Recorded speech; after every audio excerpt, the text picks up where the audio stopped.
네, 여러분 잘 지내셨나요? 네, 지난주에 교회 탐방과 또 쉼을 얻고 다시 이 자리에 서게 되니 감회가 새로운 것 같습니다. 여러분, 제가 이 자리에 섰을 때 자주 묻는 게 있습니다.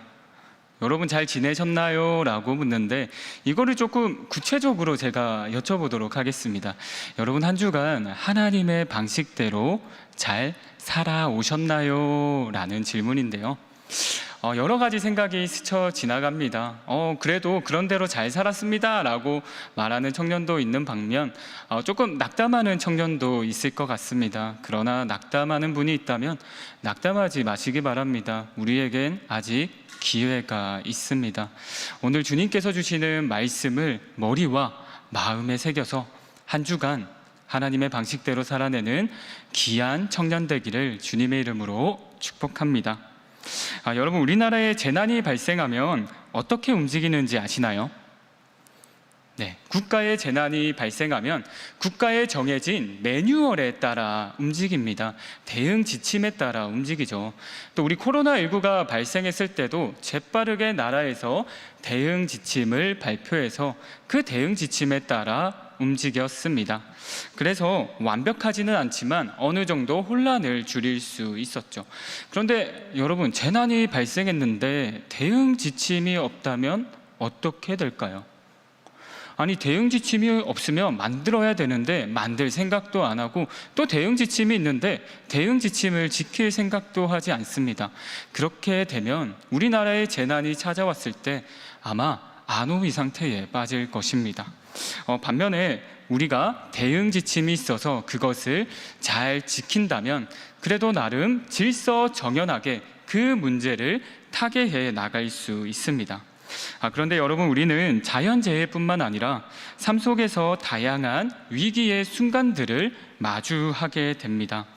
위기의 순간은 크게 두 가지로 나뉠 수 있는데요. 첫 번째는 경제적인 어려움이나 취업이나 학업적인 좌절 등과 같이 눈에 보이는 위기입니다. 두 번째는 사람과의 관계를 통해 겪게 되는 상처, 즉 눈에 보이지 않는 마음의 위기입니다. 그런데 여러분, 우리가 이 크게 두 가지를 봤을 때 사람이 언제 많이 무너지시는지 아시나요? 우리가 흔히 생각할 때는 눈에 보이는 위기가 크기 때문에 그것 때문에 무너지는 줄 압니다. 하지만 경험이 있는 청년도 있겠지만 그 위기 때문에 무너지기보다는 마음에 상처를 받아서 그 위기를 극복할 힘이 없어서 무너지는 것을 우리는 보게 됩니다. 오늘 본문은 그리스도인으로서 우리가 살아가면서 받게 되는 마음의 상처로 힘들어할 수 있는 청년에게 바울이 삶으로 대응 지침을 말해주는데요. 오늘 본문을 통해 살펴보도록 하겠습니다. 네, 우리 고린도후서 10장 1절 말씀을 다 함께 읽겠습니다. 하나, 둘, 셋. 너희를 대면하면 유순하고 떠나 있으면 너희에 대하여 담대한 나 바울은 이제 그리스도의 온유와 간용으로 친히 너희를 권하고 라고 말합니다. 그런데 여러분, 우리가 고린도후서 10장 1절 말씀을 제대로 알기 위해서는 고린도후서가 쓰여지기 전까지 어떤 과정이 있었는지 개략적으로 살펴볼 필요가 있습니다. 우리가 개략적으로 한번 살펴보겠습니다. 네, 여러분, 우리가 읽은 서신서의 이름이 뭐죠? 고린도후서입니다. 우리는 이 이름을 통해서 두 가지를 알 수 있습니다. 첫 번째는 무엇을 알 수 있을까요? 바로 편지를 보낸 지역의 이름입니다. 네, 바울은 서신서를 쓸 때 그 지역의 이름을 붙였습니다. 그래서 고린도 후서를 통해 이거는 고린도에 보내진 편지구나 라는 것을 알 수 있습니다. 그리고 우리가 서신서 이름을 통해서 두 번째로 알 수 있는 것이 있습니다. 그것이 뭘까요? 고린도 후서가 있으면 뭐가 있을까요? 맞아요, 고린도 전서가 있다는 겁니다. 근데 여기서 우리는 궁금해해야 하는 한 가지가 있는데요. 그것은 바로 바울이 왜 서신서를 썼는가입니다. 바울은 우리가 알다시피 복음을 모르는 지역에 가서 복음을 전하는 것을 자신의 사명으로 여겼습니다.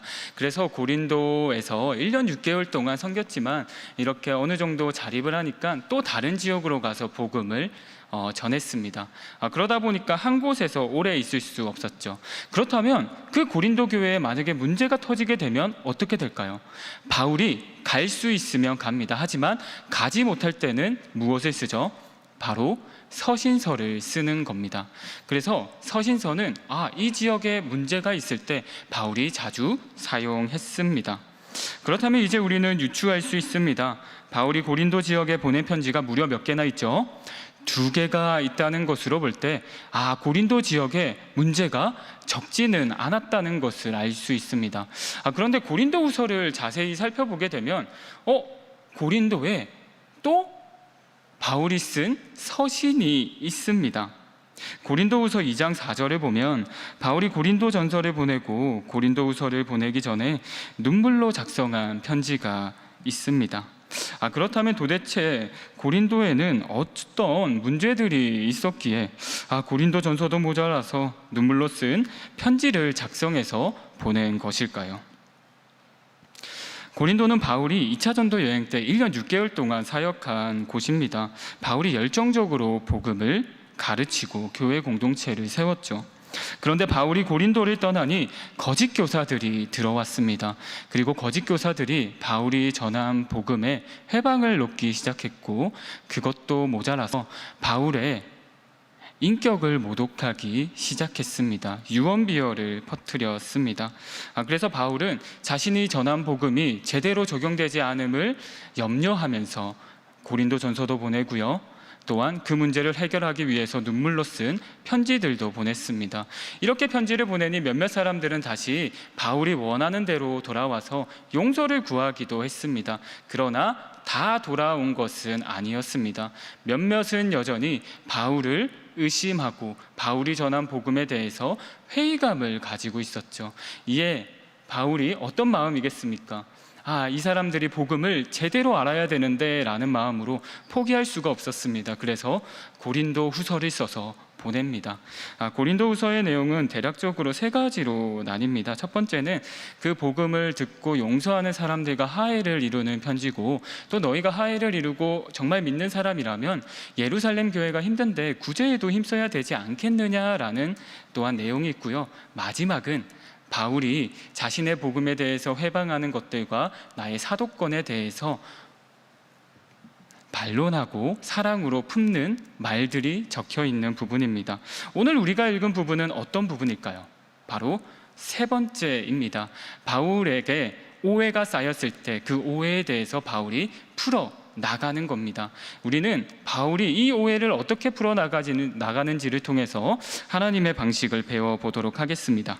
1절 본문 상반절을 살펴보면 너희를 대면하면 유순하고 떠나 있으면 너희에 대하여 담대한 나 바울은의 말씀을 통해 바울의 대적자들이 바울을 어떻게 대적했는지 알 수 있습니다. 바울을 이렇게 대적한 겁니다. 바울은 앞과 뒤가 다른 이중적인 사람이다라는 겁니다. 저 사람이 앞에서는 저러지만 또 뒤에 가서는 다르다는 것입니다. 바울은 이 오해를 받았을 때 어떻게 말할까요? 우리 하반절 말씀을 살펴보면 이렇게 말합니다. 너희가 그렇게 평가하는 나 바울은 이제 그리스도의 온유와 간용으로 친히 너희를 권하고라고 말합니다. 우리는 여기서 바울의 지도자의 면모를 볼 수 있습니다. 여러분, 바울은 겉과 속이 다르다는 오해를 받고 있음에도 불구하고 뭐라고 말하고 있나요? 그리스도의 온유와 관용으로 친히 너희를 권한다라고 말하고 있습니다. 이것을 우리에게 한번 적용해 보겠습니다.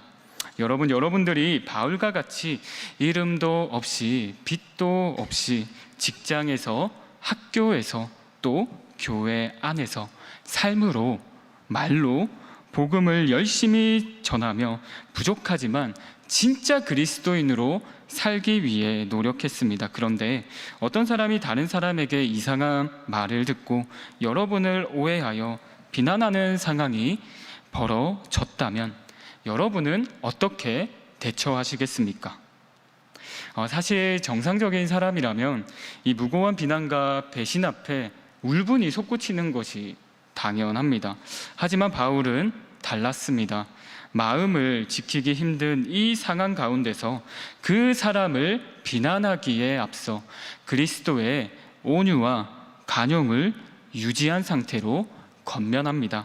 우리 이어서 고린도후서 10장 2절 말씀을 함께 읽겠습니다.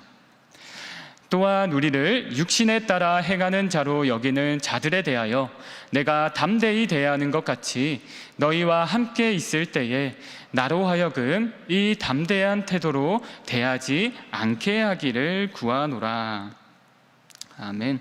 네, 무슨 이야기일까요? 바울은 자신을 비난한 그들에게 기회를 줍니다. 2절을 보면 거짓 교사들이 바울을 비난할 때 1절에서 저 사람은 겉과 속이 다른 사람이다 라고 말했습니다. 그런데 또 2절을 보니까 이렇게 비난합니다. 아니, 바울은 그냥 영에 속한 사람이 아니라 육신에 속한 사람이다 라는 겁니다. 그러니까 정욕대로 행하는 사람이다 라는 겁니다. 그냥 사람들이 좋아하듯이 돈을 밝히고요, 또 육체의 정욕에 그냥 다분히 충실한 사람이라는 겁니다. 그런데 여러분도 알다시피 바울이 어떻게 사역을 했습니까? 그 여러 지역을 돌아다니면서 교회에게 일정 부분의 돈을 당연히 받아도 됨에도 불구하고 어떤 경우에는 텐트 메이커로 자신이 일을 하면서 선교의 사역을 감당했던 사람입니다. 이런 바울에게 돈을 밝히는 사람이라는, 이런 또 육체의 종욕을 따르는 사람이라는 비난을 받았을 때 바울은 많이 억울했을 것입니다. 근데 이때 오해를 받은 바울은 자신을 비난한 사람들에게 이렇게 말합니다. 내가 담대히 대하는 것 같이 너희와 함께 있을 때에 나로 하여금 이 담대한 태도로 대하지 않게 하기를 구하노라 라고 말합니다. 이 말씀을 쉽게 풀이하면 이렇습니다. 그래, 좋다. 너희들 내가 고린도를 방문하기 전에 돌이킬 수 있는 마지막 기회를 주는데 만약 돌아서지 않으면 나도 너희들에 대해서 담대한 태도를 가질 수밖에 없다는 거죠. 즉 바울은 2절에서 강하게 말하고 있는 것 같지만 사실은 자신이 이렇게 말함으로써 그들이 회개하고 돌아오기를 바라는 그리스도의 온유와 관용을 잊지 않는 겁니다. 여러분, 우리가 바울에게 배워야 할 하나님의 방식 첫 번째가 무엇인가요? 바로 살면서 겪게 되는 오해와 비난 속에서도 그리스도의 온유와 관용을 잊어서는 안 된다는 것입니다. 우리 이어서 3절 말씀 함께 읽도록 하겠습니다. 우리가 육신을 행하나 육신에 따라 싸우지 아니하노니. 네, 바울은 3절 말씀을 통해 이렇게 말합니다. 맞다, 나는 육신에 속한 사람이다. 정욕대로도 행할 수 있는 사람이다. 그런데 내가 정욕대로 행하지 않는다. 그리고 나는 정욕대로 싸우지 않는다라는 겁니다. 왜 이렇게 바울이 말하고 있을까요? 바울은 이 땅에서 살지만 하늘에 적을 둔 사람이었습니다. 그리스도인이 뭔가요? 이 땅에 살고 있지만 하나님 나라에 속한 사람이 아닙니까? 바울은 이 정체성을 분명히 하고 있었습니다. 그래서 바울은 그리스도의 온유와 관용을 유지했고 이 방법을 기발하게 이렇게 타개해 나가는데요. 우리 4절 말씀 함께 읽도록 하겠습니다. 하나, 둘, 셋. 우리의 싸우는 무기는 육신에 속한 것이 아니요 오직 어떤 견고한 진도 무너뜨리는 하나님의 능력이라 모든 이론을 무너뜨리며. 아멘. 어떤 견고한 진도 무너뜨리는 하나님의 능력으로 이 상황을 타개해 나갑니다. 바울은 하나님의 나라에 속한 사람으로 이 상황을 육적으로만 보는 게 아니라 영적으로 볼 수 있는 사람이었습니다. 그랬기에 바울은 자신의 대적을 단순히 육신적으로 대적해야 하는 존재로 보는 것을 넘어 영적으로 대적해야 한다는 사실을 인지했던 거죠. 그래서 그는 자신에 대한 오해 앞에서 하나님의 사람으로 어떤 견고한 진가, 모든 이론을 무너뜨리는 하나님의 능력으로 싸우겠다라고 말합니다. 그렇다면 하나님의 능력으로 싸우는 것은 무엇일까요? 세상의 방식으로, 쉽게 말해 세상의 방식으로 싸우지 않는 것입니다. 그 사람이 비방한다고 그냥 육신적으로 너무 화나는데 해서 비방하는 것이 아니라는 거죠. 여러분, 때로는 그리스도인으로서 살아가면서 어둠의 세력이 세상의 방법으로 모함하고 덫을 놓아서 무너뜨리기도 합니다. 넘어뜨리기도 합니다. 죄를 뒤집어 씌우고 비난을 가하기도 합니다. 십자가에 못 박을 때가 있습니다. 하지만 주님이 우리의 죄를 품어내는 십자가의 방식으로 이기셨듯이 바울이 지금 그 하나님의 능력, 십자가의 능력으로 이 오해를 이겨나가겠다라고 말하고 있는 것입니다. 여러분, 우리가 바울에게 배워야 할 하나님의 방식 두 번째가 무엇입니까? 살면서 겪게 되는 오해와 비난 속에서 그리스도의 온유와 간용을 유지하는 것을 넘어서 무엇으로 싸운다? 영적으로 바라보고 하나님의 능력, 십자가의 능력으로 싸울 수 있어야 된다는 것입니다. 그렇게 한다면 우리가 하나님의 나라에 속한 사람이라고 할 수 있겠죠. 여러분, 때로는 정말 직장에서, 학교에서 뿐만 아니라 교회에서도 오해를 받기도 합니다. 이 오해를 받을 때 여러분은 어떻게 풀어나가시겠습니까? 바울은 하나님의 방식을 여러분에게 말씀해 주었습니다. 여러분의 믿음의 결단과 그 상황에 따라서 조금은 달라질 수 있겠죠. 그러나 여러분, 기억해야 할 사실은 그 어떤 상황에서도 그리스도의 온유와 간용을 지키고 우리는 하나님의 능력, 십자가의 능력을 의지해야 된다는 것입니다. 우리는 미련한 자가 아니잖아요. 그리스도인이잖아요. 그리스도인에게 십자가는 하나님의 능력입니다. 우리 고린도후서 10장 5절 말씀 함께 읽도록 하겠습니다. 하나, 둘, 셋. 하나님 아는 것을 대적하여 높아진 것을 다 무너뜨리고 모든 생각을 사로잡아 그리스도에게 복종하게 하니. 아멘. 하나님의 아는 것을 대적하여 무너뜨렸는데 그리스도에게 복종시킨다고 합니다. 여러분, 바울이 하나님의 방식대로 이 상황을 풀어나갔던 이유는 다른 이유가 없습니다. 그 사람을 나에게 복종시키는 것이 아니라 하나님께 복종시키게 하기 위해서 하나님의 방식을 가지고 나아갔던 것입니다. 여러분이 세상 속에서 겪게 되는 오해와 비난 속에서 세상의 방식이 아니라 하나님의 방식으로 타개해야 할 이유가 바로 이것입니다. 바로 그 사람을 나에게 굴복시키는 게 아니라 그 사람을 하나님께 굴복시키게 하기 위해서입니다. 그래서 성경에서도 말하잖아요. 너가 억울하면 나에게 기도해라. 내가 그것을 행하려면 행하겠다라고 말합니다. 그렇습니다. 여러분, 우리는 하나님께 속한 사람입니다. 우리가 오해를 받을 때가 정말 많습니다. 어떤 곳에서도 말이죠. 그럴 때 우리가 기억해야 될 첫 번째가 뭐라고요? 그리스도의 온유와 간용을 지켜야 한다. 그리고 두 번째는 뭐라고요? 우리가 영의 눈을 떠서 하나님의 능력으로 그들을 대적해야 한다는 것입니다. 그리고 하나님의 방식을 이렇게 지키는 세 번째가 뭐라고요? 그들을 나에게 굴복시키는 게 아니라 하나님께 굴복시키기 위해서라는 것입니다. 저도 이것을 지키기가 참 힘들 때가 많습니다. 하지만 하나님의 말씀이기에 하나님께 의지해서 나아갑니다. 그럴 때 정말 눈물이 많이 나더라고요. 그런데 그 눈물을 흘리는 과정 속에서 하나님의 크신 위로가 있습니다. 그리고 하나님께서 그 상황을 정말 나의 생각을 뛰어넘어 타개해 나가시는 것을 보게 됩니다. 저는 여러분이 그냥 주어진 상황을 나의 힘으로 타개하기보다 정말 하나님이 타개해 나가시는 것을 보고 하나님이 살아계시다라고 고백하는 청년들 되기를 주님의 이름으로 간절히 바라며 제가 기도하고 오늘 설교를 마치도록 하겠습니다. 기도하겠습니다. 사랑이 많으신 하나님 아버지, 우리는 너무나도 부족해 비난을 받을 때도 있습니다. 하지만 우리가 떳떳함에도 불구하고 비난과 오해를 받을 때가 있습니다. 그러나 하나님, 우리는 하나님의 나라에 속한 사람입니다. 우리가 하나님의 방식대로 이 상황을 타개해 나갈 수 있는 지혜와 용기를 허락하여 주시옵소서.